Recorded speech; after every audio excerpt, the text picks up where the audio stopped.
সন্ধ্যেবেলায় এই healthy corn চাটটা আপনারা একবার ট্রাই করতে পারেন। নো ডাউট সবার টেস্টি লাগবে এবং হেলদিও আছে। আর তার জন্য প্রথমে আপনাদের পছন্দের মতো ভেজিটেবলস নিয়ে নেবেন। যেমন আমি এখানে ব্রকলিগুলোকে এরকম কিউব করে কেটে রেখেছি আর গাজরগুলোকে এরকম লম্বা লম্বা ছোট ছোট পিস করেছি। দিয়ে একটা প্যানে একটু জল গরম করে তার মধ্যে গাজর, ব্রকলি আর কর্নগুলোকে একটু সেদ্ধ করে নেব। সেদ্ধ করে নিয়ে ওগুলোকে একটি আলাদা পাত্রে তুলে রাখবেন। তারপর একটি ফ্রাইং প্যান প্রিহিট করে নিয়ে তার মধ্যে 1 টেবিল স্পুন বাটার দিয়ে সেটাকে মেল্ট হতে দেবেন। বাটারটা যখন মেল্ট হয়ে আসবে তার মধ্যে ক্যাপসিকাম এরকম করে গোল গোল করে কেটে রাখা ক্যাপসিকাম দিয়ে ভালো করে নেড়ে নেবেন।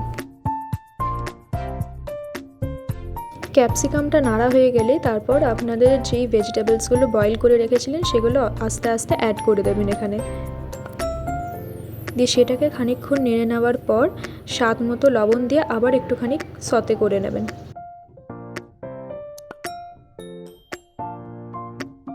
ভেজিটেবলসগুলো যখন হালকা একটু রোস্ট হয়ে আসবে ঠিক নামানোর আগে স্বাদ মতো গোলমরিচ ছড়িয়ে নামিয়ে নেবেন।